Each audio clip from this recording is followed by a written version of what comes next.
Nah, sekarang silakan buka bahannya, bahan yang udah dikasih.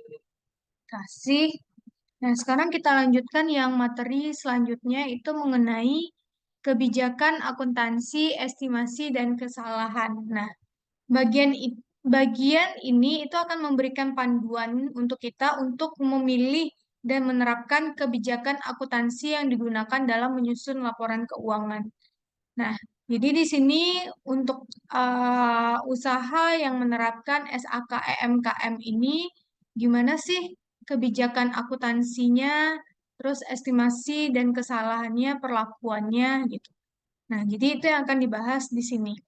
Nah, terlebih dahulu kita harus tahu apa yang dimaksud dengan kebijakan akuntansi. Nah, kebijakan akuntansi itu adalah prinsip, dasar, konvensi, aturan, dan praktik tertentu yang diterapkan oleh entitas dalam menyusun dan menyajikan laporan keuangannya. Nah, ini nanti kalian catat ya, catatannya tetap dikumpul. Nah, jadi kebijakan akuntansi itu adalah apa sih prinsip akuntansi yang dipakai oleh si perusahaan ini dalam menyusun laporan keuangannya? Terus apa dasarnya? Terus konvensinya, aturannya, atau praktik yang diterapkannya itu dalam menyusun laporan keuangan itu gimana?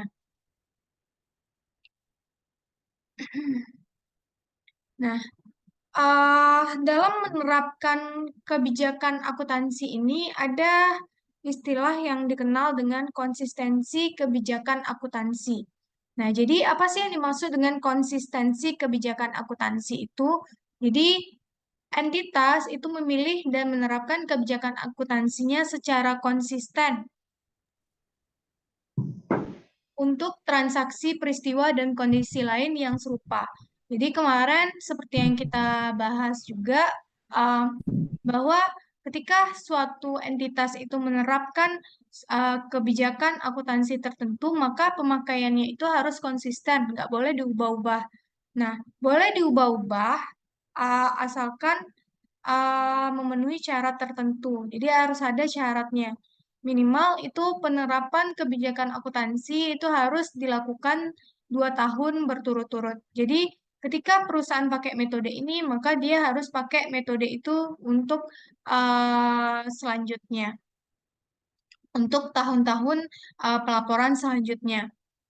Nah, dia boleh tadi melakukan perubahan kan? Nah, di sini ini kayak yang kan kita bahas. Nah, gimana sih kalau misalnya perusahaan itu tiba-tiba merubah kebijakan akuntansinya karena dia menganggap bahwa kebijakan akuntansi yang sebelumnya itu kurang efektif, yang kebijakan yang sekarang itu yang lebih efektif. Maka dia boleh melakukan perubahan pada kebijakan akuntansinya. Namun, seperti yang dibilang tadi, dia harus memenuhi syarat-syarat yang telah ditentukan minimal 2 tahun berturut-turut dia menggunakan kebijakan tersebut. Jadi, kalau misalnya sekarang dia pakai kebijakan akuntansi untuk persediaan Vivo, maka tahun depan harus pakai Vivo juga. Kalau mau ganti dia ke metode rata-rata tertimbang, maka dia harus pakai Vivo dulu 2 tahun berturut-turut. Nah, ini entitas mengubah kebijakan akuntansinya hanya jika perubahan tersebut nih, ada dia syarat-syaratnya di sini. Si perusahaan itu bisa mengubah kebijakan akuntansinya apabila yang pertama disyaratkan perubahan sesuai dengan SAK-MKM. Jadi SAK-MKM nyuruh ngubah, maka kita boleh ngubah. Terus habis itu yang kedua akan menghasilkan laporan keuangan yang menyediakan informasi yang andal dan lebih relevan mengenai pengaruh transaksi, peristiwa, dan kondisi lain terhadap posisi keuangan atau kinerja keuangan. Jadi, hanya dua alasan ini yang boleh dijadikan alasan bagi perusahaan ketika dia ingin mengubah kebijakan akuntansinya. Yang pertama, karena emang disuruh sama SAKMKM. Dan yang kedua, kebijakan akuntansi yang baru itu memberikan informasi yang lebih andal dan relevan bagi perusahaan. dan pemangku kepentingan lainnya. Sampai sini ada paham? Jadi intinya yang panjang lebar kita bicarakan tadi, eh, perusahaan itu terlebih dahulu dia harus konsisten dalam penerapan prinsip akuntansi. Nah, dia boleh melakukan perubahan atas kebijakan akuntansinya apabila dia memenuhi dua syarat ini. Yang pertama disyaratkan oleh SAKMKM dan yang kedua itu eh, kebijakan yang baru itu menghasilkan informasi yang lebih relevan daripada yang lainnya, daripada yang digunakan sebelumnya. Sampai sini ada pertanyaan? Paham? Paham, Bu. Nah, nggak keputus kan? Enggak, Bu. Lagi aku. Nah, terus habis itu kita lanjutkan. Hmm, Ini hal-hal berikut yang bukan merupakan perubahan kebijakan akuntansi. Yang pertama, yang bukan merupakan perubahan atas kebijakan akuntansi itu apa aja? Nah, yang pertama itu penerapan kebijakan akuntansi untuk transaksi, peristiwa, dan kondisi lain yang berbeda secara substansi dengan transaksi, peristiwa, dan kondisi lain yang terjadi sebelumnya. Dan penerapan kebijakan akuntansi baru untuk transaksi, peristiwa, dan kondisi lainnya yang belum terjadi sebelumnya atau tidak material. Nah, ini kita abaikan aja dulu. Nah, selanjutnya kita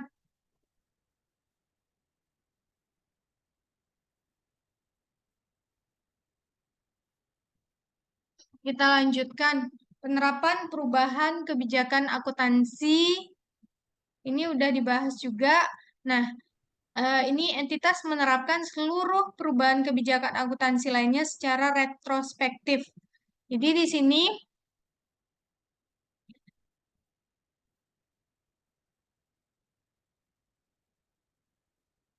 Nah, di sini ketika kita melakukan perubahan atas kebijakan akuntansi, maka kita harus lakukan yang namanya retrospektif. Ini udah dibahas juga di kelas kemarin.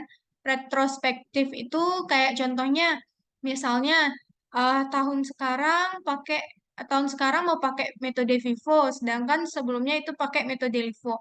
Maka yang tahun sebelumnya ini harus disesuaikan supaya dia pakai Vivo juga. Jadi ketika dia laporan keuangan ini disajikan, maka dia nanti dapat dibandingkan 2019 pakai Vivo, 2020 pakai Vivo juga. Jadi kebijakan yang sebelumnya itu harus disesuaikan dengan kebijakan yang ada di tahun di mana kita akan merubah kebijakan akuntansi yang baru.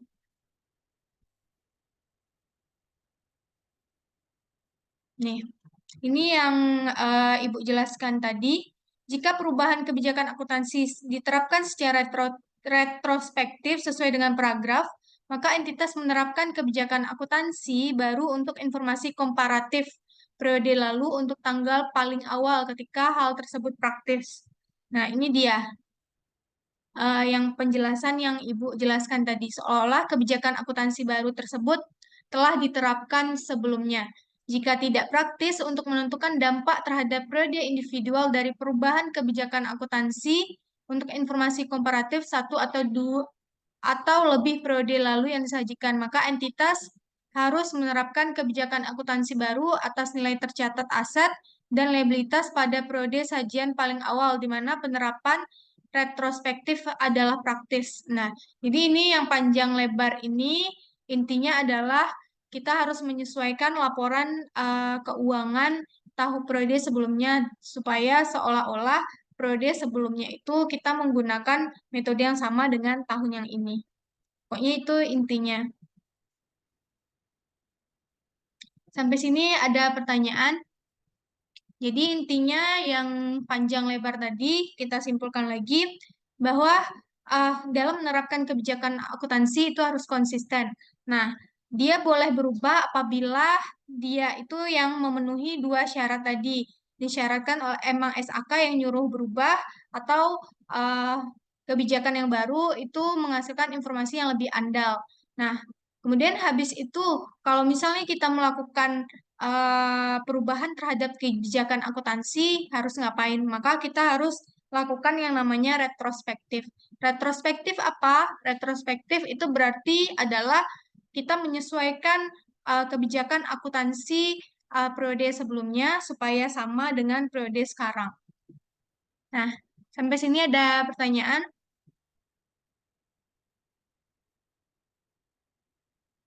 Tidak, Bu.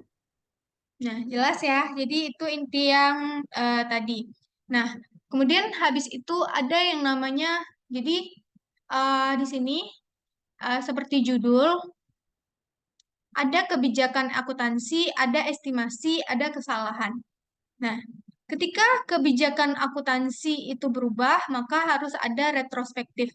Gimana kalau estimasi yang berubah? Maka ini nggak perlu retrospektif. Kalau kesalahan, ini nanti harus ada penyesuaian terhadap laba ditahan periode ketika terjadinya kesalahan. Nah, jadi ini yang tiga ini beda-beda perlakuan akuntansinya. Kebijakan akuntansi itu adalah nanti eh, ketika kalian udah belajar intermediate, nanti kalian belajar apa aja kebijakan-kebijakan akuntansi itu. Nah, nanti ada metode perubahan metode itu biasanya. Kalau estimasi ini biasanya kayak gini. Em, Umur manfaat aset misalnya kita estimasi itu 5 tahun. Nah, ternyata pada periode berjalan enggak, ternyata nggak bisa dipakai lagi nih 5 tahun, jadinya 4 tahun.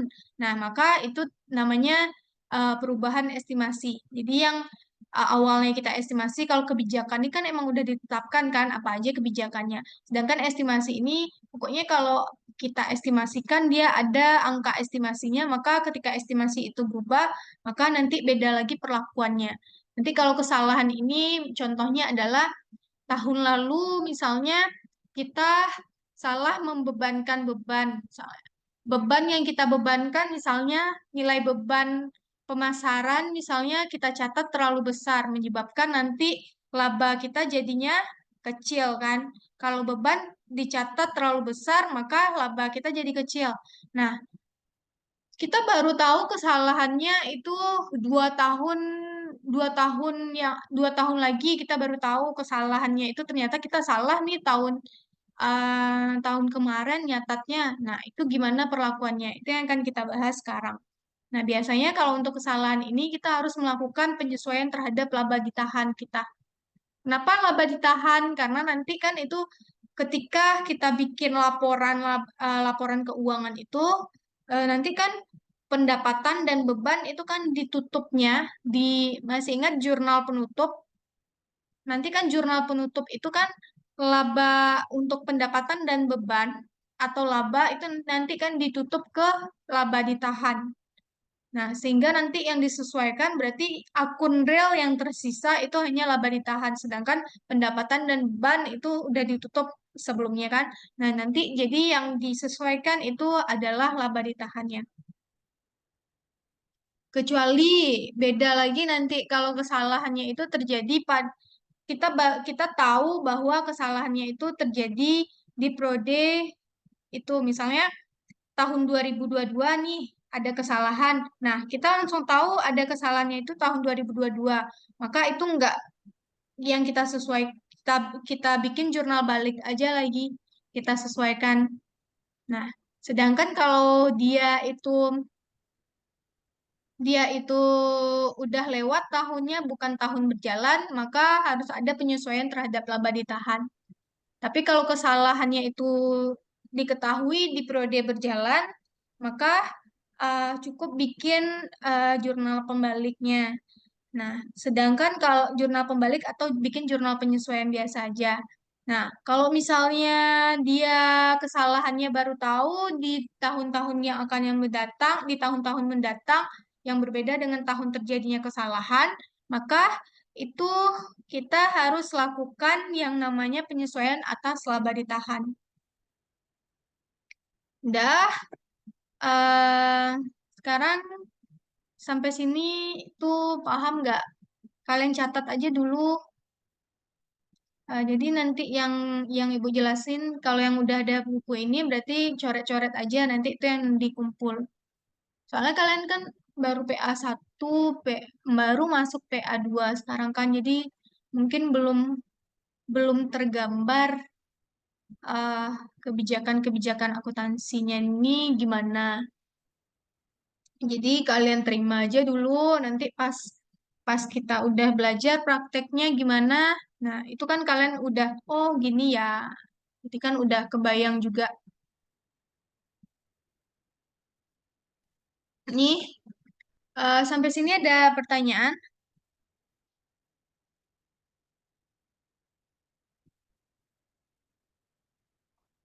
Halo? Sampai sini ada pertanyaan atau enggak? Paham? Paham, Bu.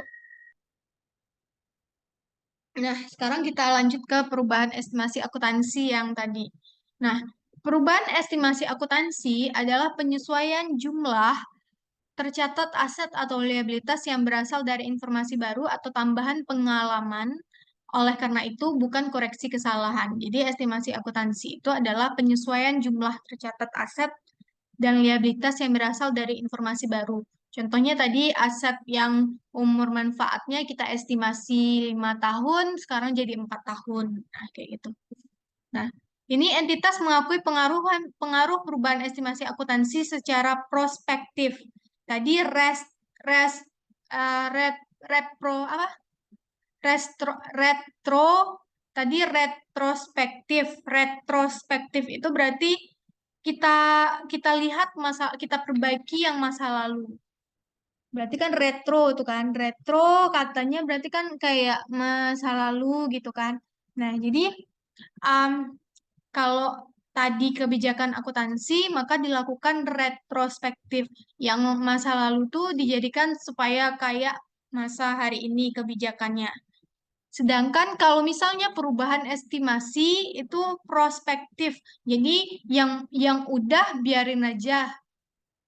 Jadi nggak ada perlu disesuaikan. Jadi yang udah berjalan, misalnya kita nih dibeli aset tetap tanggal 1 Januari 2023. Terus pas tanggal 1 Februari 2024 kita pengen ngubah umur manfaat dari aset.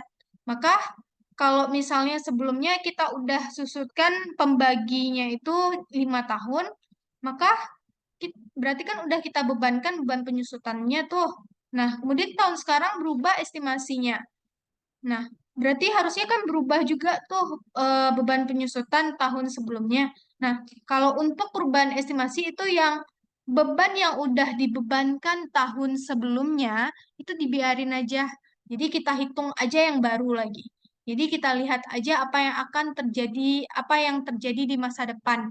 Jadi yang di belakang, yang ke belakang itu nggak perlu dilihat-lihat lagi. Jadi kayak gitu. Itu maksudnya yang prospektif.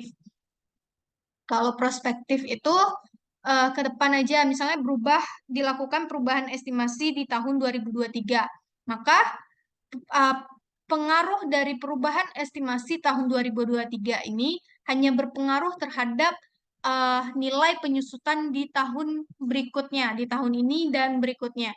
Sedangkan untuk yang udah dibiarin aja nilainya segitu. Nih, periode terjadinya perubahan jika berpengaruh terhadap periode tersebut. Nah, ini entitas mengakui pengaruh perubahan estimasi akuntansi secara prospektif. Kecuali perubahan di mana paragraf 713 diterapkan dengan memasukkan ke laporan laba rugi pada periode terjadinya perubahan. Nah, ini jika hanya berpengaruh terhadap periode tersebut, periode terjadinya perubahan jika hanya berpengaruh terhadap periode tersebut. Periode terjadinya perubahan dan periode mendatang jika berpengaruh terhadap keduanya. Jadi, kebanyakan dari estimasi akuntansi itu sifatnya adalah prospektif. Namun ternyata ada pengecualian untuk yang prospektif perubahan estimasi ini. Nah, itu contohnya adalah jika perubahan estimasi akuntansi mengubah aset dan liabilitas atau terkait dengan suatu akun di ekuitas, maka entitas mengakuinya dengan menyesuaikan jumlah tercatat akun aset, liabilitas atau ekuitas yang terkait di periode perubahan tersebut. Nah, jadi di sini kalau dia hanya mempengaruhi beban, nilai beban karena aset ini kan nanti kalau dipakai kan jadi beban nih. Liabilitas kalau dilaksanakan akan jadi pendapatan. Biasanya kan aset kalau dipakai ini kan jadi beban. Liabilitas kalau kita penuhi maka kayak pendapatan diterima di muka itu kan nanti jadi pendapatan tuh. Nah, kalau hanya berubah terhadap pendapatan dan beban dari aset atau liabilitasnya ini, maka dilakukan prospektif. Namun kalau misalnya emang nilai asetnya itu kali yang berubah atau liabilitasnya itu kali yang berubah, maka harus ada penyesuaian jumlah tercatat terhadap akun tersebut. Nah, misalnya asetnya 500.000 tercatat. Kemudian habis itu ternyata 400.000. Nah, maka itu harus dilakukan penyesuaian terhadap nilai asetnya langsung. Nah, ini sampai sini aja. Jadi intinya untuk perubahan estimasi akuntansi itu dilakukan prospektif. Prospektif. Kebanyakan itu dilakukan prospektif, sedangkan untuk kebijakan akuntansi itu adalah retrospektif. Retrospektif itu berarti diubah yang eh, kebijakan yang sebelumnya supaya laporan keuangan itu dapat dibandingkan supaya sesuai dengan kebijakan yang akan kita ubah di tahun berjalan. Sedangkan kalau misalnya untuk estimasi akuntansi, contohnya perubahan estimasi atas umur manfaat aset, maka itu pengaruhnya adalah hanya terhadap beban penyusutan yang akan terjadi di tahun berikutnya. Jadi dia nggak mempengaruhi kebijakan tahun lalu. Jadi kayak gitu. Sampai sini ada pertanyaan?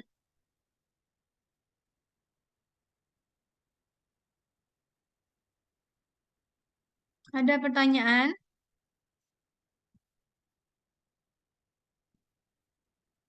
Halo, nggak ada ya? Kalau nggak ada, kita lanjutkan. Sepertinya tidak, Bu. Kita lanjutkan yang ketiga, itu koreksi kesalahan periode lalu. Nah, kesalahan periode lalu adalah kelalaian atau kesalahan pencatatan dalam laporan keuangan entitas untuk satu atau lebih periode lalu yang muncul dari kegagalan untuk menggunakan atau kesalahan penggunaan informasi yang andal. Jadi kesalahan ini emang kita salah nyatat gitu. Emang salah membebankan, bukan karena salah estimasi, bukan karena kita berubah kebijakan akuntansi, bukan. Jadi koreksi kesalahan itu adalah terjadi kesalahan pencatatan terhadap akun-akun di laporan keuangan karena kelalaian kita. Nah, ini dia. Itu yang dimaksud dengan kesalahan. Kesalahan tersebut termasuk dampak kesalahan matematis, kesalahan penerapan kebijakan akuntansi, kekeliruan atau kesalahan interpretasi fakta, dan kecurangan. Jadi kesalahan itu adalah sesuatu yang emang muncul dari kelalaian kita. Termasuk kalau misalnya kita salah menerapkan kebijakan akuntansi. Beda dengan kita emang merubah kebijakan akuntansi. Perubahan kebijakan akuntansi tadi kan dua syaratnya kita boleh merubah kebijakan akuntansi. Yang pertama karena disyaratkan SAK dan yang kedua karena emang itu lebih andal. Tapi kalau kita emang menerapkan kebijakan akuntansi ini karena emang kelalaian kita misalnya, maka itu disebut dengan kesalahan. Nah,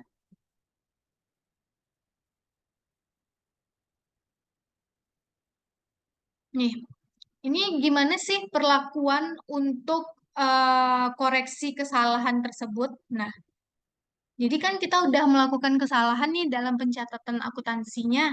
Nah, terus diapain? Nah, itu adalah Jika praktis, entitas mengkoreksi kesalahan periode lalu secara retrospektif pada laporan keuangan yang diterbitkan pertama kali setelah penemuan dengan cara menyajikan kembali jumlah komparatif untuk periode penyajian sebelumnya di mana kesalahan terjadi, penyajian kembali jumlah komparatif untuk periode penyajian sebelumnya di mana kesalahan terjadi. Kemudian, jika kesalahan terjadi sebelum periode penyajian paling awal, maka saldo awal aset, liabilitas, dan ekuitas periode penyajian paling awal disajikan kembali. Jadi, eh, tadi kan ada dua tuh metode tibanya aturan untuk ini. Kan kita ini belajar mengenai kalau misalnya ada perubahan kebijakan akuntansi, perubahan estimasi, dan kalau misalnya ada kesalahan, itu gimana perlakuannya. Nah, jadi untuk kebijakan akuntansi dan kesalahan, ini dilakukan yang namanya retrospektif, sedangkan estimasi itu prospektif. Jadi, uh, kalau retrospektif itu biasanya ada nanti penyesuaian terhadap laba ditahannya. Jadi kayak gitu.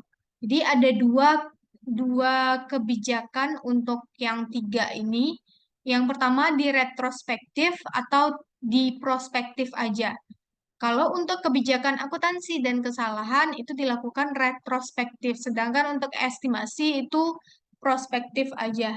Jadi kalau retrospektif berarti dilakukan penyesuaian terhadap laporan tahun lalu, tahun di mana kebijakan akuntansi atau kesalahan itu terjadi. Sedangkan kalau prospektif yang udah berlalu biarin berlalu, sekarang yang ke depannya aja yang diubah lagi. Itu maksudnya. Jadi itu intinya yang tiga ini. Kebijakan akuntansi dan kesalahan itu di retrospektif, sedangkan estimasi itu di prospektif aja.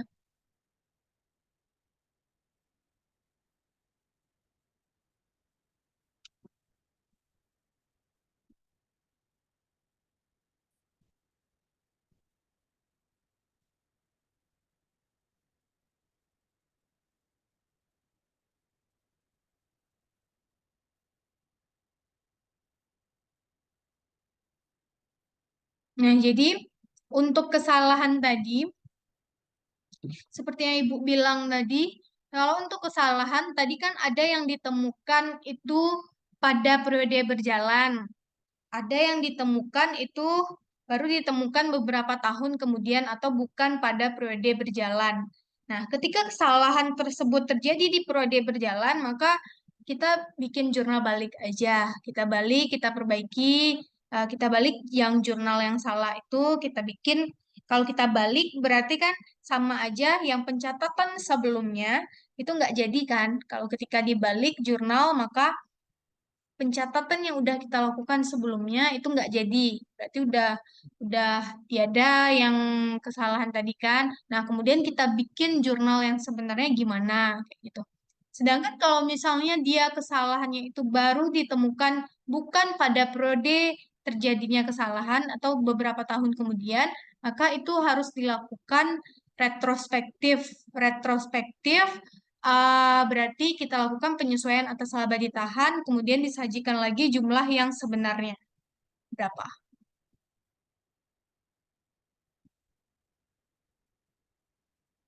Sampai sini ada pertanyaan? Tidak, Bu. Paham ya? Bu, mau nanya Bu, tadi yang apabila diketahui tahun berikutnya maka disesuaikan dengan laba ditahan dan apa Bu? Dan kita lakukan retrospektif kan? Jadi kalau misalnya Ya, kesalahannya itu terjadi di periode berjalan, maka nggak ada retrospektif tuh. Berarti cukup dibikin aja jurnal baliknya, terus catat jurnal yang sebenarnya gimana. Sedangkan kalau misalnya kesalahannya itu ditemukan setelah periode berjalan, eh, maka harus kita lakukan retrospektif, kita sesuaikan laba ditahan aset atau liabilitas yang salah itu, pokoknya yang berpengaruh terhadap transaksi itu. Oke, Bu. Udah. Misalnya kayak gini kan, kalau periode berjalan itu awalnya kita catat beban pada kas 500.000, padahal sebenarnya beban pada kas 400.000. Nah, kita tahu kesalahannya itu terjadi pada tahun ini, pada tahun berjalan nih, langsung kita tahu. Maka kita balik aja jurnal tadi, kas pada beban nilainya 400.000, 500.000, berarti kan udah nggak jadi kita catat yang tadi tuh, kita catat yang baru beban pada kas 400.000 nilai yang sebenarnya. Jadi kayak gitu aja ngejurnalnya, cuma bikin tambahan jurnal balik aja. Tapi kalau misalnya untuk kesalahannya itu baru diketahui periode setelahnya, maka itu harus kita lakukan yang namanya retrospektif. Berarti nanti ada penyesuaian terhadap laba ditahan kalau misalnya terkait dengan pendapatan atau beban yang salah. Tapi kalau misalnya aset dan liabilitas nanti yang salah, maka dilakukan penyesuaian atas aset dan liabilitas tersebut. Udah, sampai sini ada pertanyaan? Tidak, Bu. Nah, kemudian kita lanjutkan ke aset dan liabilitas keuangan.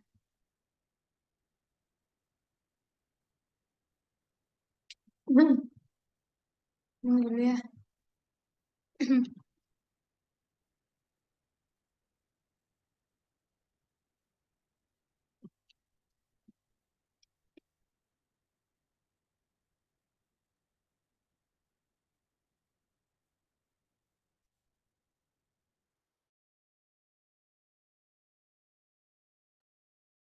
Nah, aset dan liabilitas keuangan.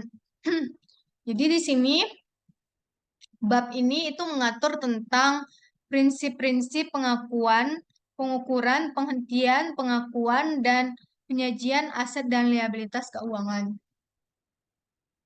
Nah, sekarang kita bahas mengenai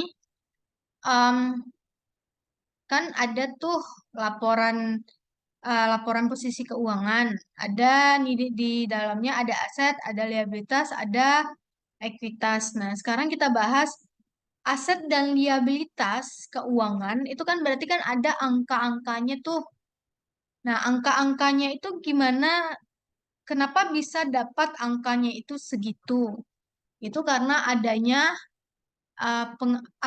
aturan mengenai gimana sih pengakuannya, terus kenapa aset itu diakui senilai-nilai apanya, atau aset ini boleh nggak diakui kayak gitu. Terus pengukuran, dia diukur pada nilai apa sih? Nilai 2.000 ini diukur dari mana dasar pengukurannya? Kenapa bisa 2.000 kayak gitu. Terus habis itu kalau misalnya aset ini dihentikan, gimana cara perlakuannya?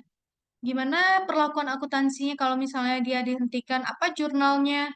Berapa jumlah yang harus dicatat di jurnalnya itu? Nah, itu yang akan kita bahas sekarang di bab 8 ini. Nah, sekarang kita bahas dulu.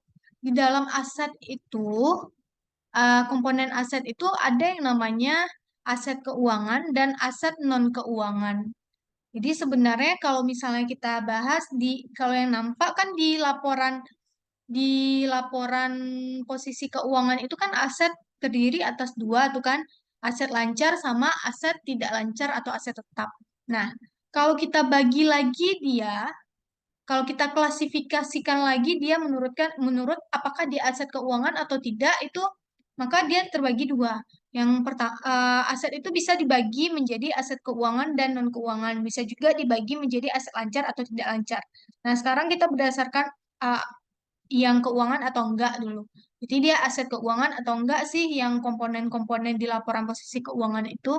Nah, itu yang akan kita bahas. Nah, sekarang aset keuangan itu yang mana? Nah, aset keuangan itu akun-akun yang mana aja? Itu kas. Kas itu adalah aset keuangan. Instrumen ekuitas entitas lain itu aset keuangan. Kemudian hak kontraktual untuk menerima kas atau aset keuangan lain dari entitas lain itu namanya aset keuangan. Nah, sekarang ini mungkin kata-kata kas itu kalian udah dengar, udah biasa dengar, udah tahu. Terus yang instrumen ekuitas entitas lainnya apa?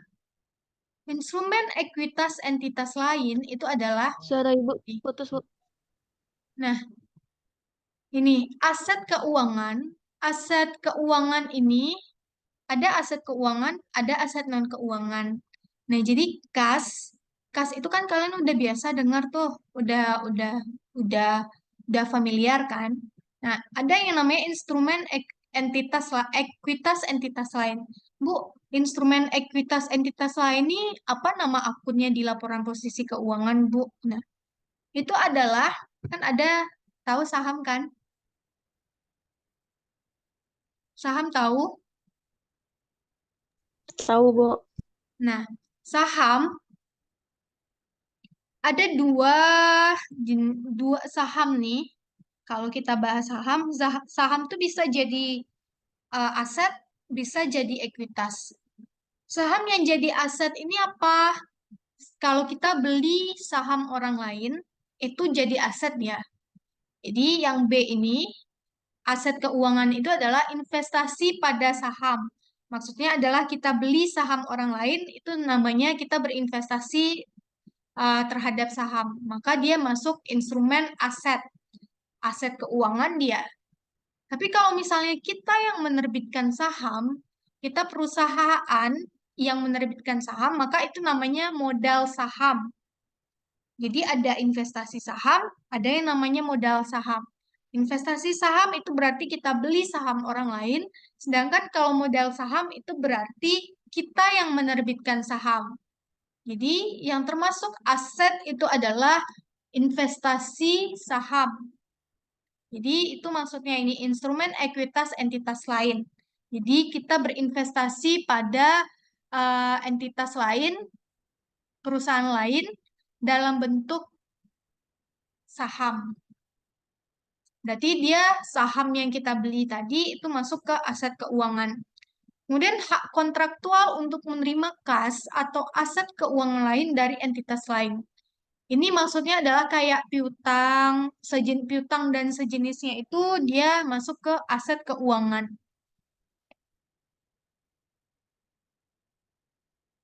Nah, jadi piutang, pokoknya yang sejenis dengan piutang-piutang itu ada perjanjian kita bahwa Ibu, orang, maaf. Bu, suaranya putus-putus, Bu. iya ya, tunggu, kita pakai ini aja, ganti sama stop.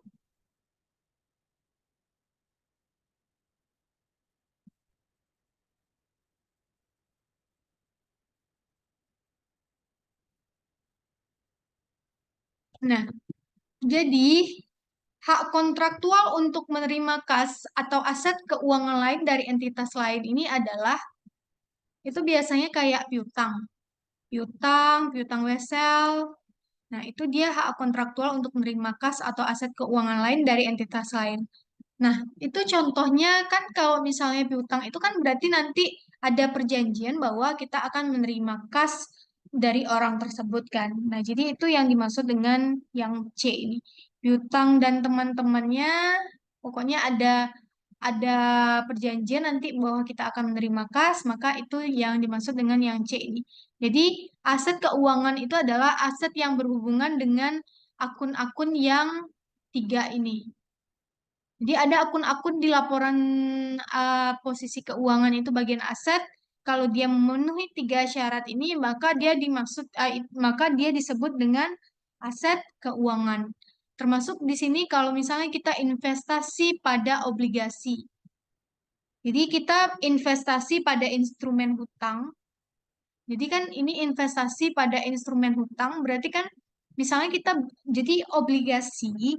Obligasi itu kalau kita yang beli obligasi orang lain, maka nanti kan kita ada hak untuk menerima pembayaran ketika dia jatuh tempo tuh dari orang tersebut, maka dia masuk ke poin C ini. Tapi kalau obligasinya kita yang menerbitkan, maka dia masuk ke instrumen liabilitas. Instrumen hutang dia. Jadi yang C ini masuk di dalamnya kita berinvestasi pada obligasi. Investasi obligasi itu berarti kita beli obligasi orang lain. Tapi kalau kita yang menerbitkan obligasi, maka dia masuk ke instrumen hutang. Dia masuk ke bagian hutang dia di laporan posisi keuangan.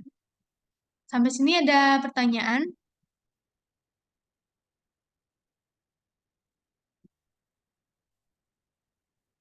Ada pertanyaan? Tahu bedanya aset keuangan dan non-keuangan? Jadi aset keuangan yang tiga ini, sedangkan aset non-keuangan mana? Berarti kayak aset tetap, itu berarti nggak aset non-keuangan dia. Pokoknya selain yang tiga ini, maka dia aset non-keuangan. Kayak aset tetap itu aset non-keuangan. Karena dia bukan kas kan, bukan juga instrumen ekuitas entitas lain. Terus nggak ada pula hak kontraktual untuk menerima kas atau aset keuangan lain dari entitas lainnya. Sampai sini ada pertanyaan?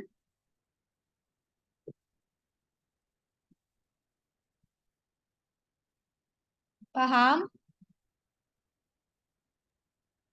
Kalau ada pertanyaan, tanya aja bagian mana yang kurang paham. Jadi sekarang kita harus tahu dulu, kita harus bisa membedakan mana aset keuangan, mana yang bukan aset keuangan. Aset keuangan ini dia. Berarti kas, investasi pada saham, investasi pada obligasi, piutang, dan teman-temannya. Piutang, piutang wesel, masuk ke aset keuangan.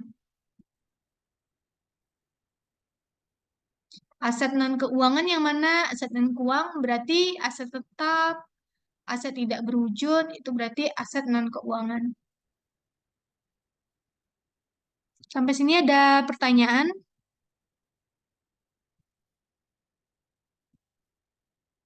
Halo. Tidak, Bu. Nah, kemudian kita lanjutkan yang bagian liabilitas.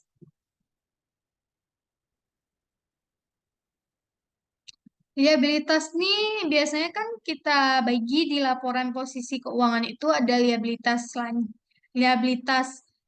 jangka pendek sama liabilitas jangka panjang. Nah, yang akun-akun di liabilitas itu bisa juga dibagi lagi menjadi liabilitas keuangan dan liabilitas non-keuangan. Jadi bisa lagi dibagi dia yang mana liabilitas keuangan atau hutang yang liabilitas itu kan kewajiban atau hutang tuh. Mana yang termasuk keuangan, mana yang bukan. Nah, ini liabilitas keuangan adalah setiap liabilitas yang berupa kewajiban kontraktual untuk menyerahkan kas atau aset keuangan lain kepada entitas lain. Jadi ada kewajiban untuk menyerahkan kas atau aset keuangan kepada entitas lain. Berarti contohnya di sini adalah kayak hutang bank. Berarti kan ada kewajiban kita tuh secara kontraktual tertulis bahwa kita akan menyerahkan kas membayar hutang nanti kepada entitas tersebut. Berarti di sini masuk ke hutang bank, hutang obligasi, kayak gitu. Berarti yang liabilitas keuangan ini hutang bank, hutang obligasi. Kemudian habis itu yang liabilitas non keuangan apa contohnya? Berarti pendapatan diterima di muka. Soalnya kan kalau pendapatan diterima di muka itu kan berarti kan kita dapat uang sekarang tuh. Ada nggak kewajiban kita di masa yang akan datang menyerahkan kas? Enggak kan? Kita menyerahkan jasa kita ke dia. Berarti dia bukan kas ataupun aset keuangan lain tuh. Berarti kalau liabilitas keuangan contohnya yang Ibu sebutkan tadi utang bank, utang obligasi, utang hipotek. Sedangkan kalau misalnya non keuangan berarti hutang pajak iya ya. Enggak, hutang pajak biasanya itu enggak. Biasanya jumlahnya karena enggak terlalu material. Terus habis itu pendapatan diterima di muka itu yang paling jelas kalau dia bukan liabilitas keuangan. Nah, sekarang kita bahas yang ini.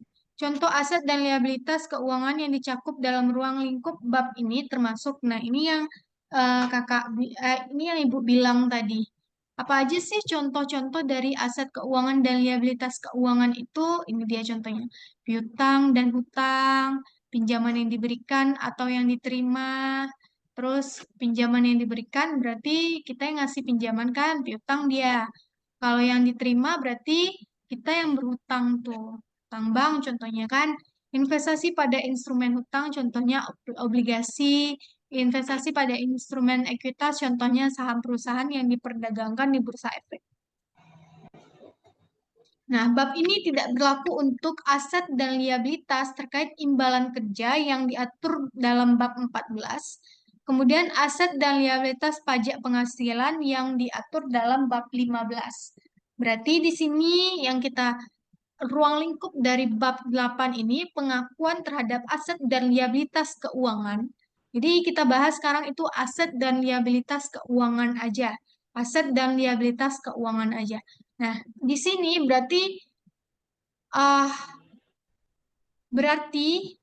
imbalan kerja, aset atau liabilitas terkait imbalan kerja itu bukan aset keuangan. Aset atau liabilitas keuangan.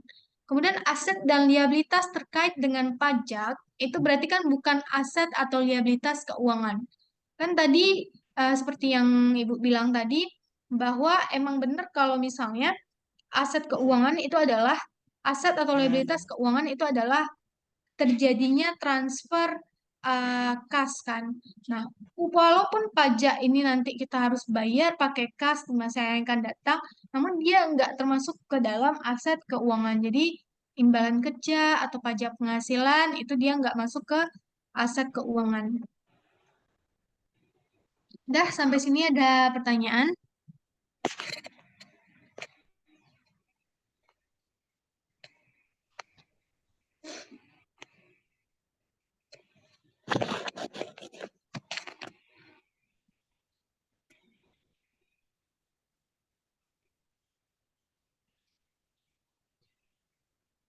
Ada pertanyaan atau enggak? Kita lanjut.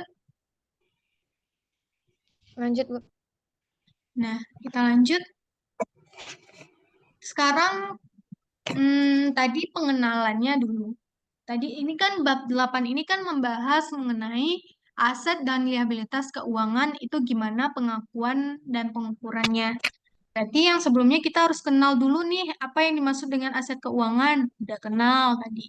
Aset dan liabilitas keuangan itu apa aja komponennya, komponen akun-akunnya. Udah kita bahas sebelumnya. Nah, sekarang gimana pengakuan dan pengukurannya? Ini kita baca.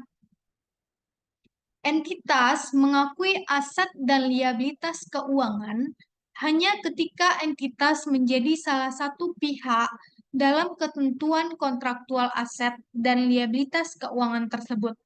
Aset keuangan dan liabilitas keuangan diukur sebesar biaya perolehannya.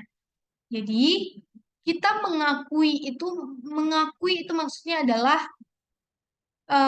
kita mengakui itu kita catat dia sebagai akun apa. Berarti itu pengakuan. Jadi ketika ada transaksi yang menyebabkan munculnya aset dan liabilitas keuangan tidak tadi, misalnya kita beli saham, udah kita beli terus muncul atas nama kita, udah kita serahkan uangnya, maka kita boleh mengakuinya. Jadi ada nama kita, kita menjadi salah satu pihak yang beli saham itu, maka pengakuannya berarti kita boleh mengakui asetnya investasi saham tersebut. Dia ada yang kayak gini.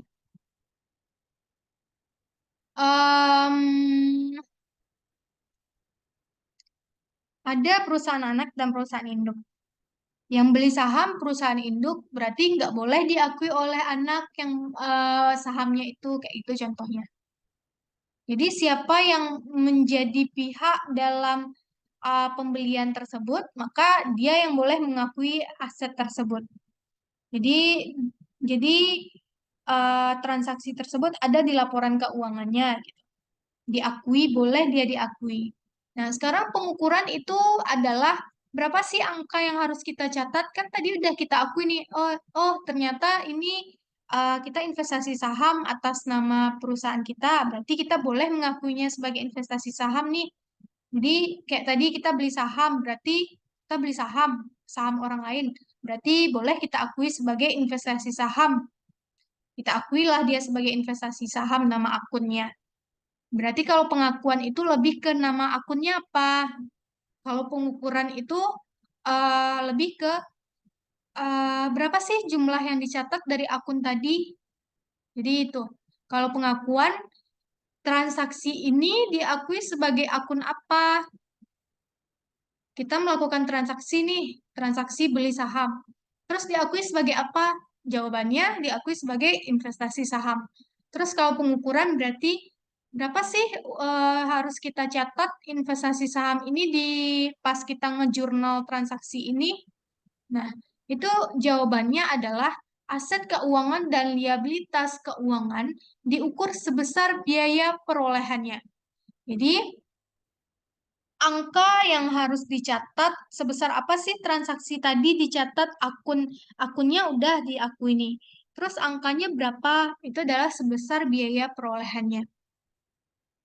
Sampai sini paham? Paham, Bu. Nah, jadi dia diukur sebesar biaya perolehannya. Nah, maksudnya biaya perolehan ini apa? Biaya perolehan itu adalah seluruh biaya yang kita keluarkan sampai aset dan liabilitas tersebut itu jadi. Jadi maksudnya kalau untuk aset berarti sampai dia bisa digunakan. Sampai ke tangan kita dan bisa kita manfaatkan. Kalau liabilitas berarti sampai dia itu selesai em, seluruh kewajibannya itu. Nah, berarti di sini kalau aset misalnya tadi kan dicatat sebesar biaya perolehannya itu. Contohnya, kita beli peralatan. Berarti harga eh, harga perolehan dari peralatan tadi bukan hanya mencakup harga belinya aja. Kita beli peralatan misalnya 500.000. Maka kita nggak nyatatnya itu sebesar 500.000. Bukan hanya sebesar harga belinya aja, tapi melainkan harga perolehan. Harga perolehan itu lebih luas cakupannya daripada hanya sekedar harga beli. Harga perolehan itu adalah seluruh biaya sampai aset atau liabilitas tersebut jadi. Maksudnya adalah kalau peralatan tadi berarti sampai dia bisa kita gunakan. Berarti harga perolehan dari peralatan tadi adalah harga beli, ditambah nanti ongkos angkutnya, ditambah nanti dia kalau misalnya bayar bayar pajaknya, PPN-nya misalnya, masuk ke sana. Berarti anggaplah PPN 10.000, 510.000. Terus habis itu ongkos angkut 20.000, berarti udah 530.000. Terus habis itu instalasi 20.000, berarti udah 550.000. Diinstal dia supaya dia bisa digunakan kan, maka nanti ketika kita beli peralatan tadi, maka yang kita catat adalah debit peralatan, kredit kas. Nilainya berapa? 550.000.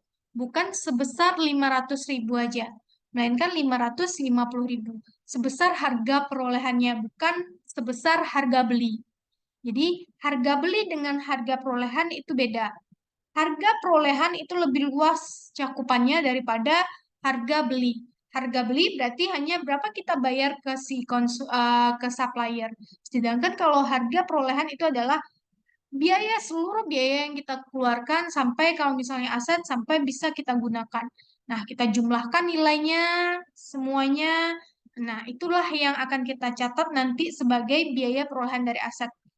Jadi nanti kalau peralatan tadi berarti debit peralatan, kredit kas sebesar 550.000. Sebesar harga perolehannya dijumlahkan seluruh biaya tadi semuanya. Kayak gitu.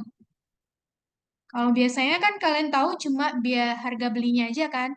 Dibeli peralatan 500.000, udah di debit peralatan 500.000, kredit kas, nggak kayak gitu. Jadi dijumlahkan dulu semua biaya yang kita keluarkan sampai aset tersebut bisa digunakan kalau misalnya aset.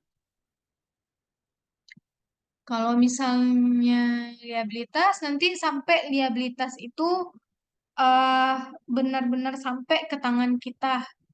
Udah selesai urusan-urusan mengenai transaksi liabilitas tersebut, tinggal kita bayar aja angsurannya lagi, maka sampai segitulah maka sampai segitulah pengakuan untuk liabilitas tersebut. Sampai sini ada pertanyaan?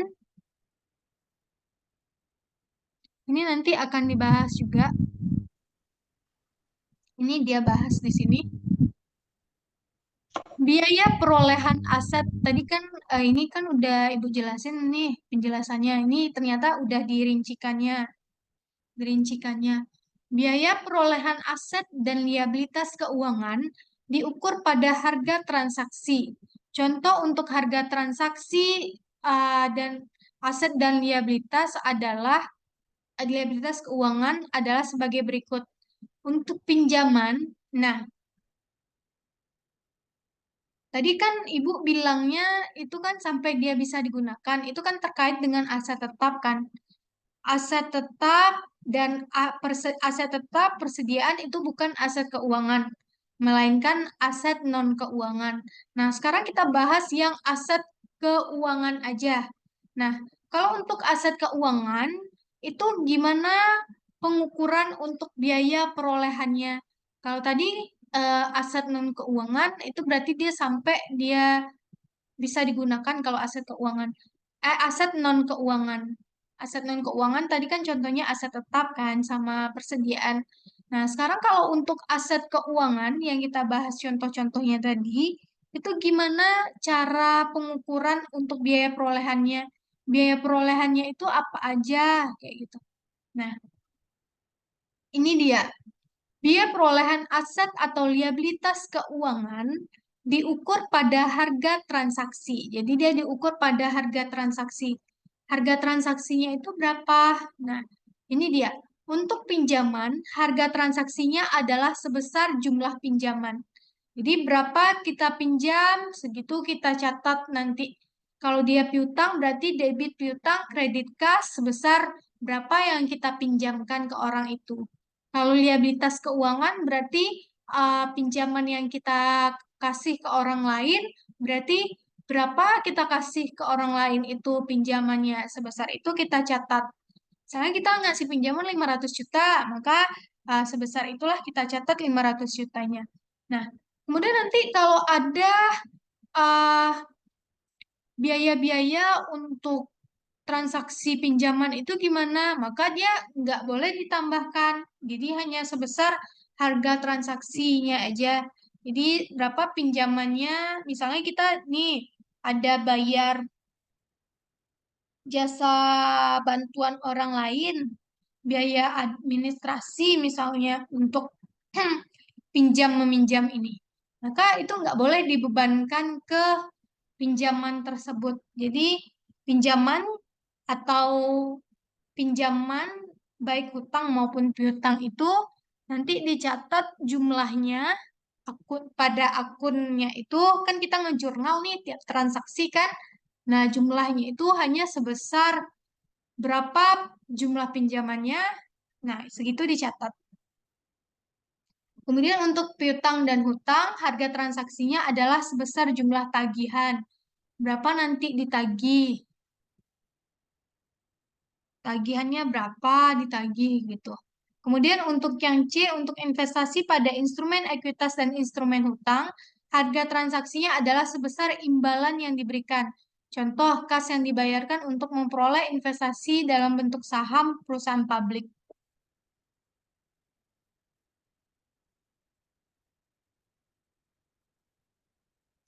Jadi kayak gini, ketika kita investasi dalam saham, saham itu ada dua nilainya. Ada nilai nominal itu adalah nilai yang tercantum di saham, dan yang kedua itu adalah nilai kita belinya berapa. Nah, jadi saham ini ada nilai nominalnya, misalnya nilai nominalnya 500.000. Nah, ada harga belinya. Saham harga nominal 500.000 ini berapa sih kita beli? Misalnya kita beli dengan harga 1 juta. Nah, Nanti pencatatannya itu investasi sahamnya ini kita catat. Berarti kan ketika kita beli saham itu kan debit investasi saham, kredit kas. Itu jurnalnya. Debit ketika kita berinvestasi saham, maka debit investasi saham, kredit nanti kas. Nah, sebesar apa nilainya itu adalah sebesar harga transaksinya.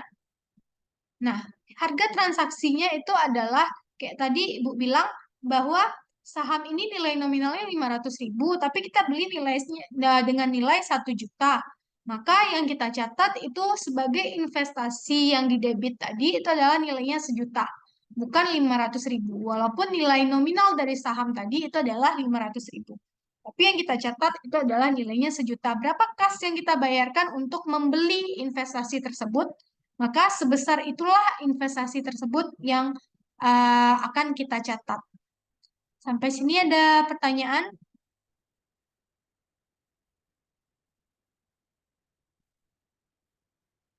Halo? Coba dijelasin lagi Apa? Yang bagian yang mana? yang contohnya misalnya kayak investasi saham tadi, Bu. Nah, jadi saham itu ada 2 nilai di dalamnya. Saham itu biasanya ada nilai nominalnya. Sama kayak gini. Kita beli, anggaplah nih, em, uang lama itu, uang-uang yang lama. Berarti kan itu uang uang 1.000, uang uang 100 perak, uang 100 perak tuh berarti kan 100 peraknya itu berarti kan nilai nominalnya tuh uang 100 perak tahun 1950-an. Kita beli sekarang nilainya itu 1 juta misalnya. Kita beli 1 juta uang 100 perak tadi. Nilai nominalnya 100 perak, tapi kita beli 1 juta. Maka yang akan kita catat sebagai investasinya itu kan debit investasi kredit kas. Yang kita catat itu adalah nilainya 1 juta, bukan 100 perak. Sama kayak gitu, sama kayak saham tadi juga. Saham itu ada nilai nominalnya, ada berapa uang yang kita kasih ke dia. Jadi saham ini nilai nominalnya 500.000, tapi kita beli 1 juta. Maka yang kita catat sebagai investasi saham yang didebit itu nilainya 1 juta, bukan 500.000. Oke, Bu. Nah, itu maksudnya. Jadi, kalau investasi itu dicatat nanti sebesar harga transaksinya, sebesar imbalan yang diberikan. Contohnya, kas yang kita bayarkan untuk memperoleh investasi dalam bentuk saham perusahaan publik. Jadi, berapa kas yang kita bayarkan untuk memperoleh investasi tersebut, maka sebesar itulah kita catat jurnalnya. Angka di jurnal itu berapa? Sebesar itu kita catat nanti. Oke, kita sampai 9:30 aja. Nah, sampai sini ada pertanyaan?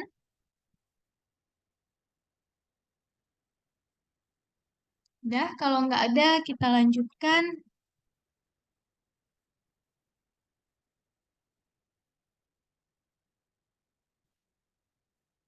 Nah, ini benar-benar dijelaskannya secara detail.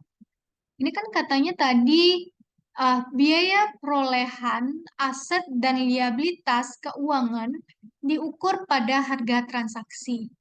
Ya kan? Katanya tadi pada harga transaksi. Di sini dijelaskannya lagi, apa sih yang dimaksud dengan harga transaksi?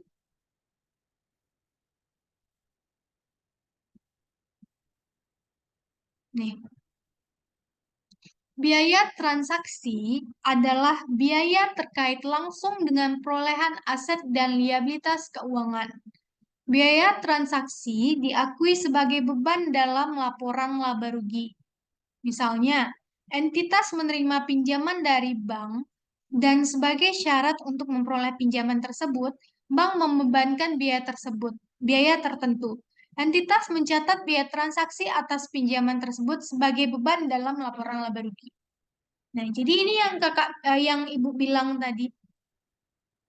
Kan kalau kalau di sini kan pengakuannya untuk pinjaman tadi biaya harga transaksinya adalah sebesar jumlah pinjaman. Berapa pinjaman yang kita terima, berapa kas yang kita terima, atau berapa kas yang kita keluarkan, kita kasih ke orang tersebut, Maka sebesar itulah pinjaman yang kita catat. Nah, gimana kalau misalnya nanti ada biaya administrasi atau biaya-biaya lainnya terkait dengan pinjaman tersebut? Contohnya kayak bank tadi ada biaya administrasi. Maka biaya administrasi tersebut itu nggak boleh kita bebankan ke pinjaman. Kita bebankan ke pinjaman ini maksudnya adalah nggak boleh kita tambahkan. Jadi misalnya kita ada biaya administrasi, terus pinjaman 100 juta, tambah biaya administrasi 101 juta. Jumlahnya kan 101 juta nih. Nah, kita nggak boleh mencatat debit pinjaman kredit kasnya itu sebesar 100 juta, sebesar 101 juta. Kita hanya boleh catat sebesar jumlah pinjamannya aja 100 juta. Yang 1 jutanya gimana? Yang 1 jutanya itu nanti jadi beban. Berarti 1 juta berarti debit beban administrasi bank, kredit kas sebesar 1 juta. Jadi dipisah akun pencatatannya itu. Sampai sini ada pertanyaan?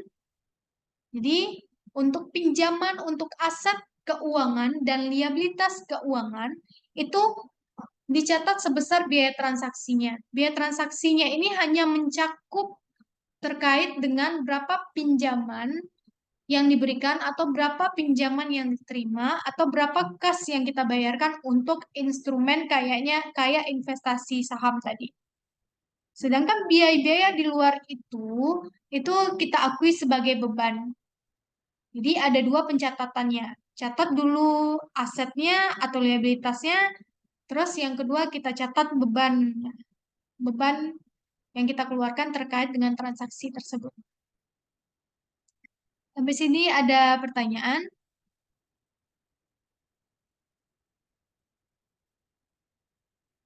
Tidak, Bu. Paham? Paham ya? Paham, Bu.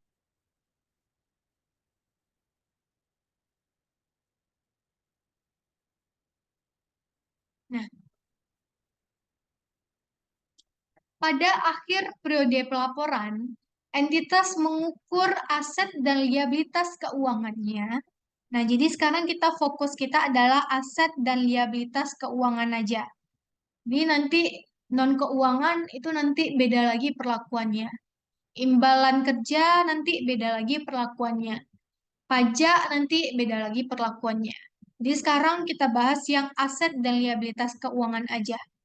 Nah, jadi pada akhir periode pelaporan, aset dan liabilitas keuangan itu berapa sih nilainya dilaporkan kayak gitu.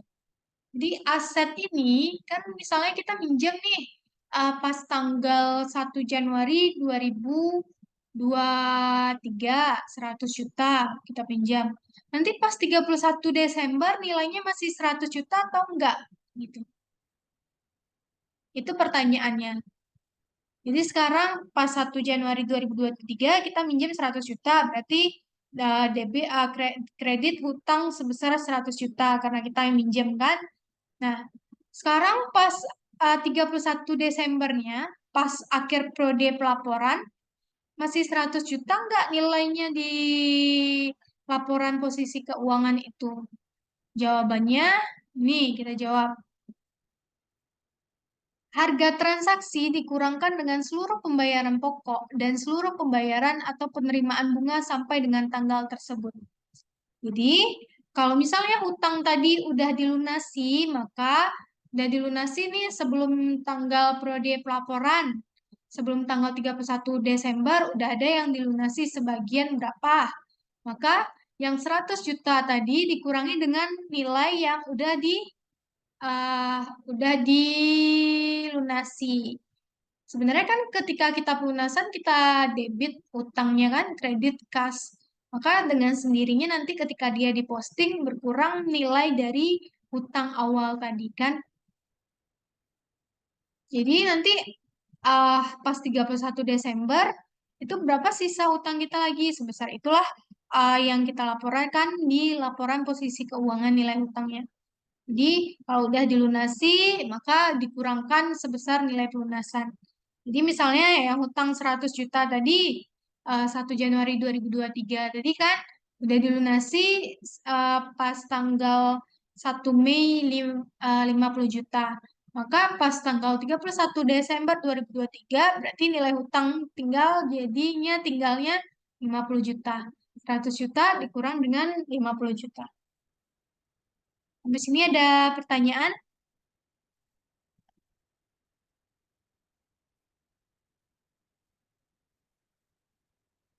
Jadi ini pada akhir periode pelaporan, entitas mengukur aset dan liabilitas keuangannya pada harga transaksi dikurangi dengan seluruh pembayaran pokok dan seluruh pembayaran atau penerimaan bunga sampai dengan tanggal tersebut. Jadi berapa yang udah dilunasi dikurangi. Berarti itulah nanti liabilitas itu pinjaman kita dilaporkan nilainya berapa di laporan posisi keuangan. Berarti di laporan posisi keuangan nanti nilai liabilitas itu bukan 100 juta lagi, melainkan 50 juta karena udah ada yang dilunasi. Udah, sampai sini ada pertanyaan?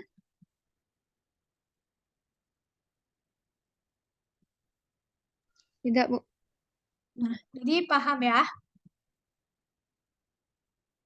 Paham, Bu. Nah, kemudian ada ini. Biasanya pada akhir periode pelaporan itu aset-aset, liabilitas, ekuitas itu nanti akan disesuaikan nilainya, ada yang menyesuaikan dengan nilai wajar. Nilai wajar ini nilai di pasar atau nilai yang seharusnya sekarang itu nilainya komponen-komponen aset dan liabilitas itu berapa nilainya. Nah, nanti kalau misalnya berubah nilainya dari yang nilai pasar, nilai tercatat segini, nilai pasar ternyata segini, beda. Maka dia biasanya itu disesuaikan sesuai nilai wajar. Namun untuk SAK MKM ini nggak ada penyesuaian terhadap nilai wajar. Jadi dia nggak ada penyesuaian terhadap nilai wajar, berarti nggak ada pengakuan atas penurunan nilai pada aset keuangan. Jadi biasanya di akhir periode itu nanti penyesuaian yang biasa kita lakukan itu ada lagi penyesuaian atas penurunan nilai namanya. Misalnya kayak gini, investasi saham kita itu awalnya kita catat nilainya 100 juta. Ternyata pas tanggal 31 Desember, investasi saham itu nilainya di pasar itu udah 9 juta, 90 juta. Maka terjadi penurunan nilai atas investasi kita itu. Bagi usaha yang menggunakan SAK AMKM, maka mau mau menurun nilainya di pasar mau gimana terjadi perubahan nilai di pasar itu nggak ada pengaruhnya terhadap pencatatan kita. Itu bagi perusahaan yang menggunakan SAK AMKM. Tapi kalau misalnya bagi perusahaan yang menggunakan SAK yang lainnya itu mungkin dia akan melakukan penyesuaian terhadap nilai asetnya, diturunkan nilainya.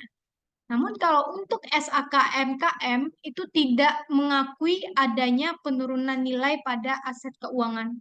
Berarti berapa tercatat di awal, kalau misalnya nggak ada pelunasan, nggak ada apa, maka dia tetap dicatat sebesar nilai bukunya tadi. Sebesar nilai yang seharusnya tadi. Nilai yang seharusnya itu berarti kalau nggak ada pelunasan dia, berarti dia tetap sebesar harga yang kita peroleh tadi. Tapi kalau ada dilunasi dia, maka lunasi kayak gitu. Berarti nggak ada penyesuaian dia terhadap nilai pasar. Nah, sampai sini ada pertanyaan.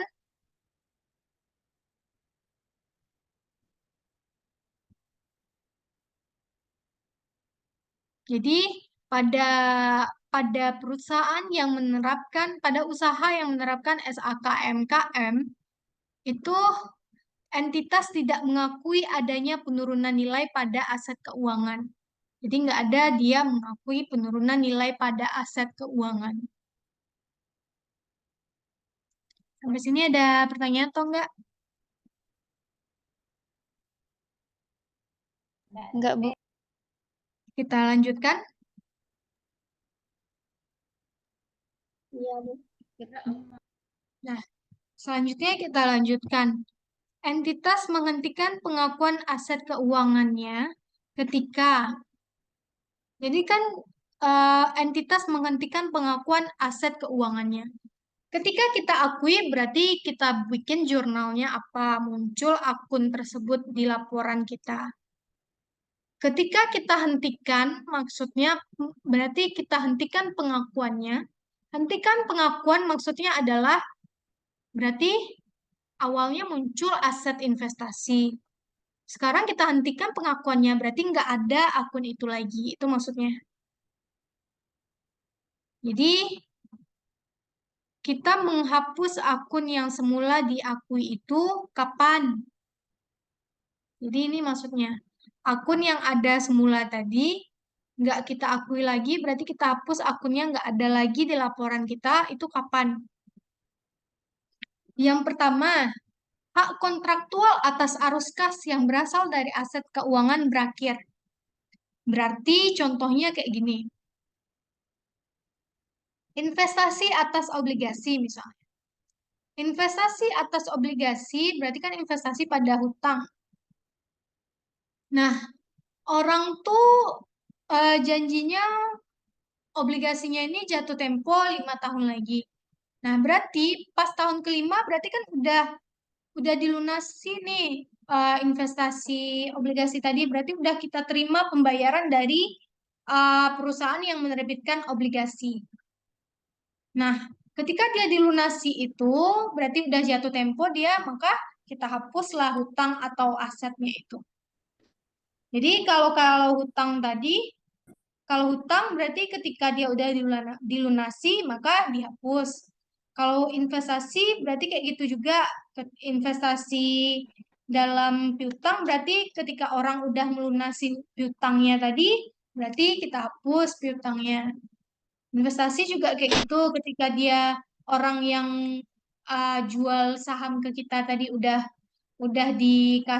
dibelinya kembali investasi kita tadi, maka kita hapus kayak gitu. Jadi kayak gitu. Jadi dia dihapus kapan? Ketika hak kontraktual atas arus kas yang berasal dari aset keuangan tersebut berakhir. Udah jatuh tempo dia maksudnya. Kemudian yang B, ketika tidak ada manfaat ekonomi masa depan yang diperkirakan akan diperoleh dari kepemilikan atau pelepasan aset keuangan tersebut. Jadi udah habis manfaat ekonomisnya, maka kita hapus.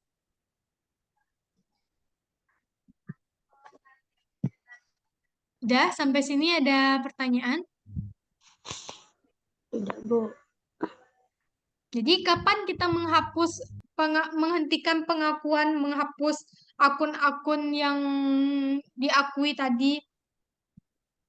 Yang itu adalah ketika dua ini. Ketika hak kontraktual atas arus kas yang berasal dari aset keuangan berakhir, dan yang kedua ketika nggak ada manfaat lagi atas aset keuangan tersebut.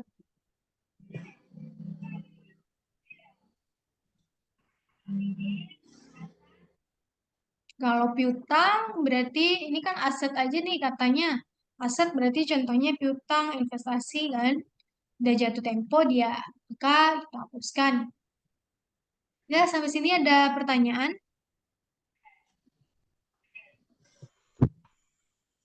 Enggak, kalau enggak kita lanjutkan. Entitas menghentikan pengakuan liabilitas keuangan atau bagian dari liabilitas keuangannya hanya ketika liabilitas keuangan tersebut berakhir. Ini yang Ibu sebut tadi. Udah jatuh tempo utang-utang tadi, maka dia boleh dihapuskan. Utang kalau dihapuskan berarti di debit dia. Kalau aset dihapuskan berarti di kredit dia. Nih, entitas mengakui keuntungan atau kerugian atas penghentian pengakuan dan aset atau liabilitas keuangan dalam laporan laba rugi ketika akun tersebut dihentikan pengakuannya. Nah, biasanya tadi kalau di SAK MKM penurunan nilai tidak boleh diakui. Tapi keuntungan atau kerugian dari pelepasan aset atau liabilitas itu boleh diakui. Nah, contohnya apa? Contohnya misalnya kayak gini. kita beli investasi, investasi ini nilainya 500.000. Nah, kemudian habis itu kita jual kembali ke orangnya. Berarti kan lepas itu investasi kita kan hapus dia kan. Kita awalnya beli 500.000, berarti nilai tercatatnya adalah 500.000. Kita jual 1 juta, berarti ada untung 500.000. Nah, untung tadi boleh kita akui. Jadi keuntungan atau kerugian itu muncul dari selisih dari nilai tercatat, selisih nilai tercatat dari aset atau liabilitas keuangan dengan harga pelunasan aset atau liabilitas tadi. Jadi liabilitas jadi keuntungan atau kerugian penghentian pengakuan aset dan liabilitas itu muncul dari selisih antara nilai tercatat dari aset atau liabilitas dengan harga pelepasan atau penghentian aset atau liabilitas tersebut. Contohnya kayak investasi kita tadi, kita beli 500.000, terus nanti kita jual kembali 1 juta, maka berarti kan lepas dia tuh dihentikan, nggak punya kita lagi investasinya kan. Nah, kita beli cuma 500.000, tercatatnya 500.000, udah kita catat 500.000. Ternyata dapat uangnya 1 juta, berarti 500 itu namanya keuntungan pelepasan investasi. Kalau judulnya investasi yang akan kita lepaskan tadi. Sampai sini ada pertanyaan? Tidak, Bu. Nah, penyajian. Udah habis penyajiannya, harusnya. Habis itu besok baru persediaan. Kita berarti masih ada 2 pertemuan lagi. Nah, penyajian. Penyajian ini apa sih? Penyajian itu adalah, kan penyajian biasanya disajikan apa? Yang disajikan itu adalah laporan keuangan. Kita sebagai akuntan yang kita sajikan itu adalah laporan keuangan. Nah, laporan keuangan itu kan ada akun-akunnya tuh. Nah, akun-akun di laporan keuangan, terus bentuk laporan keuangan itu gimana kita cara menyajikannya. Sama kayak kita udah kita bikin masakan-masakan banyak nih. Gimana sih kita menyajikannya? Menyajikannya itu berarti gimana kita menatanya itu di meja makan, gimana tataannya. Sama kayak laporan keuangan. Udah kita catat transaksinya, udah kita jurnal, terus udah bikin neraca saldonya kan. Berarti neraca saldo kan berarti kan udah jadi barang, dia udah siap, udah selesai dia diproduksi tuh. Sekarang disajikan, gimana kita menyajikannya di meja makan. Meja makan itu contoh kalau kita umpamakan di sini adalah laporan keuangan. Jadi di laporan keuangan, akun-akun yang udah ada angkanya tadi, dari proses akuntansi, gimana sih kita menyajikannya di laporan keuangan? Kayak apa? Itu dia. Aset keuangan dan liabilitas keuangan saling hapus dan jumlah neto disajikan dalam laporan posisi keuangan jika dan hanya jika entitas, jadi aset keuangan dan liabilitas keuangan saling hapus dan jumlah neto disajikan dalam laporan posisi keuangan jika dan hanya jika entitas memiliki hak yang dapat dipaksakan secara hukum untuk melakukan saling hapus atas jumlah yang telah diakui. Memiliki intensi untuk menyelesaikan secara neto atau untuk merealisasikan aset tersebut dan menyelesaikan liabilitas secara bersamaan. Kemudian, entitas menyajikan aset keuangan dalam kelompok aset pada laporan posisi keuangan dan liabilitas keuangan pada kelompok liabilitas pada laporan posisi keuangan. Nah, yang ini kita abaikan dulu. Jadi ketika kita bicara penyajian, di sini kan kita sedang bahas aset keuangan dan liabilitas keuangan. Nah, aset keuangan dan liabilitas keuangan itu gimana sih penyajiannya di laporan posisi keuangannya? Di laporan posisi keuangan, Nah, jawabannya adalah ini. Entitas itu akan menyajikan aset keuangan, itu disajikannya itu nanti letaknya adalah di kelompok aset pada laporan posisi keuangan. Tergantung dia aset jangka pendek kah atau aset jangka panjang nanti. Kemudian habis itu liabilitas keuangan itu disajikan nanti di bagian kelompok liabilitas dalam laporan posisi keuangan. Bisa nanti letaknya di liabilitas lancar, dia di liabilitas jangka pendek, bisa di liabilitas jangka panjang. Tergantung pada lama waktu jatuh temponya nanti. Nah, kemudian habis itu, sebelumnya kan kita kan udah bahas kan, kalau misalnya di SAK EMKM, itu nggak ada boleh kejadian yang namanya saling hapus. Nah, namun ada pengecualian. Ada pengecualian boleh kita lakukan saling hapus apabila dua syarat ini terpenuhi. Jadi secara umum di SAK EMKM itu nggak boleh adanya saling hapus. Namun ada pengecualian apabila dua syarat ini dipenuhi. 1 sama 2. Dah. Sampai sini ada pertanyaan atau enggak? Dah. Kalau nggak ada, kita simpulkan apa yang kita pelajari hari ini. Supaya kalian gampang nanti bacanya. Nah, ini kan panjang nih. Banyak kata-katanya. Nah, jadi nanti intinya yang kita pelajari hari ini, gimana perlakuan untuk perubahan kebijakan akuntansi, estimasi, dan kesalahan. Itu gimana perlakuan akuntansinya. Apakah dia di retrospektif kah atau di prospektif? Terus habis itu kebijakan akuntansi, nah udah itu aja. Jadi nanti untuk kebijakan akuntansi, estimasi, dan kesalahan itu gimana kalau misalnya ada perubahan kebijakan akuntansi, perubahan estimasi, atau terjadinya kesalahan pencatatan, itu gimana perlakuannya? Apakah di prospektif atau di retrospektif? Udah, itu satu.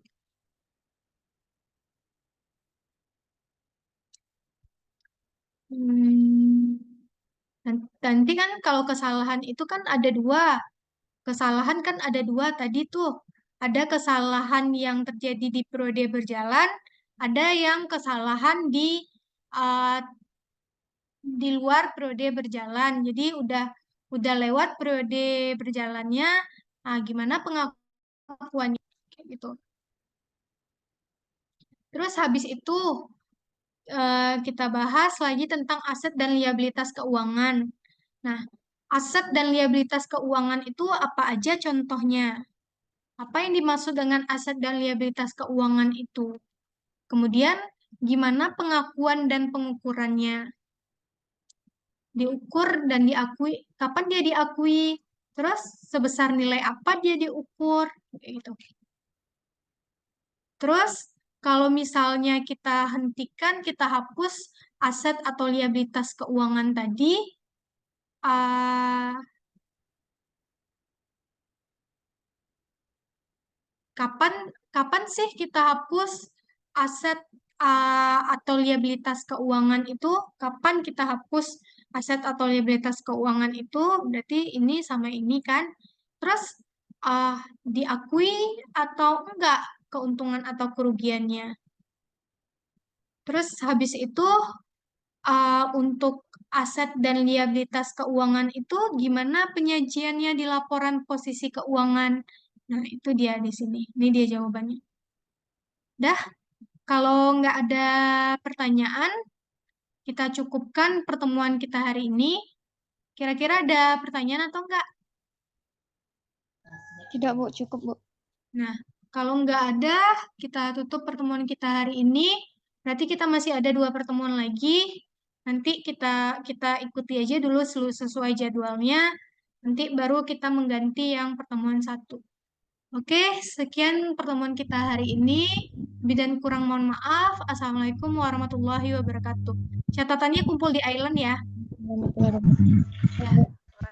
Ya, ya, tutup ya. Gimana, Bu? Ya, di island kumpulnya. Oke, Bu. Ya.